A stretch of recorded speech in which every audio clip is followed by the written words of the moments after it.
Sveiki, šiandieną jūs kviečiu melstis kartu su Dievo žodžiu iš Jono Evangelijos 12 skyriaus nuo 44 iki 50 eilutės. Dabar jums ir perskaitysiu.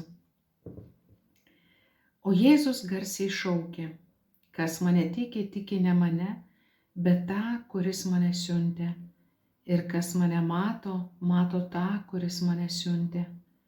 Aš atėjau į pasaulį kaip šviesa, kad visi, kurie mane tiki, neliktų tamsybėse.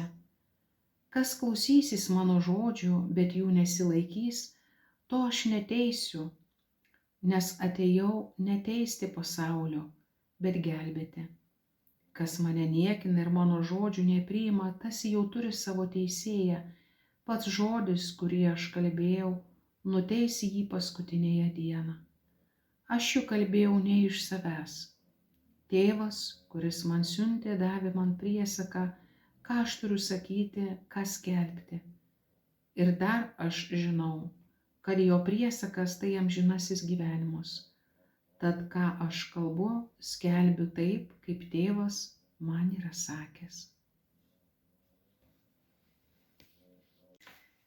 Taigi mes girdėjome Evangeliją, kuri buvo Jono 12 skyrius nuo 44 iki 50 eilutės.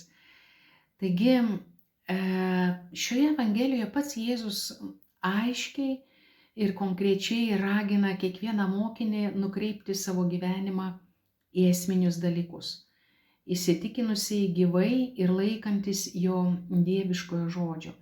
Ir šie žodžiai galioja ir yra aktualūs kiekviename amžiuje ir kiekviename laikotarpyje ir neišvengiamai ir šiandien ir mus.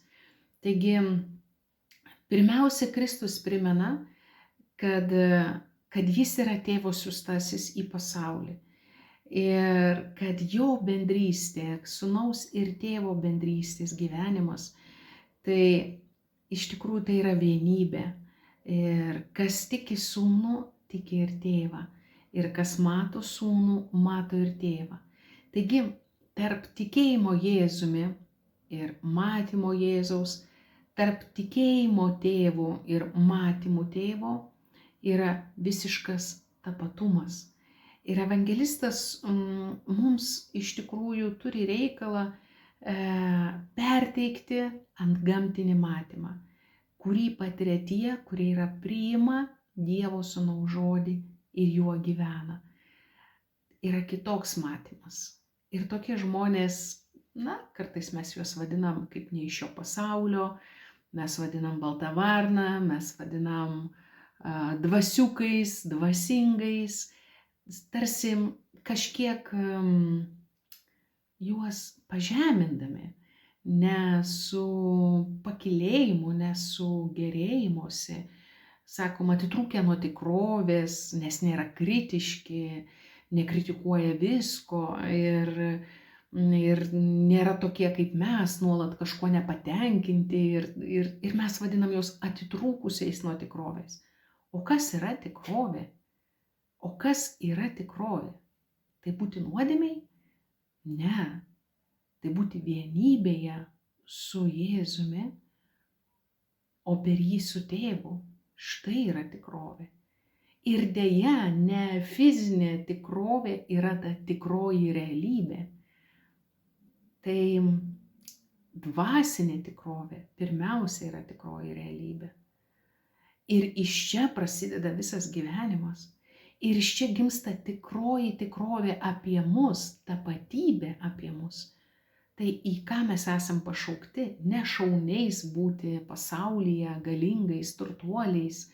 Ne, mūsų tikrovė, tikroji realybė tai yra būti viena su Jėzumi per jį su tėvu. Štai čia glūdi tikrovė.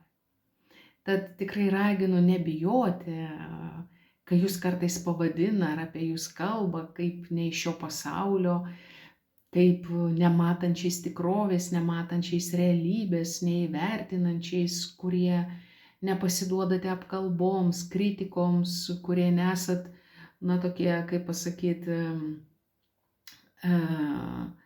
nuolat tokie kažko nelaimingi, ar ne, ir kad vis kažką pakritikuoti.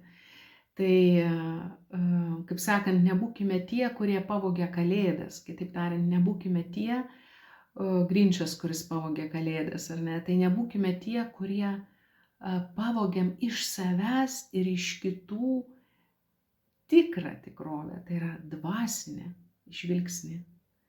Ir dvasinį ryšį, vidinį ryšį su Kristumi, kuris dovanoja mums antgamtinę tikrovę, kuri ir yra tikroji tikrovė ir kuris troško ją perteikti. Taigi ir šiandienos Evangelija, galima pasakyti, yra tarp pasitikėjimo ir baimės, tarp gyvybės ir mirties. Tai išganimo ir pasmerkimo žodžiai. Jėzus, žinoma, neatėjo teisti pasaulio, tačiau jo žodis ir jo misija jau savaime daro nuosprendį ir tampa galutiniu tiesos kriterijumi. Tai pats mano pasirinkimas, ką jisai liudija. Ir pirmiausia, aš pats darausi nelaimingas. Ir pirmiausia, aš pats savo kraunuosi žarijas ant savo galvos. Taigi, koks yra šiandien mano požiūris į Jėzaus tikrovę?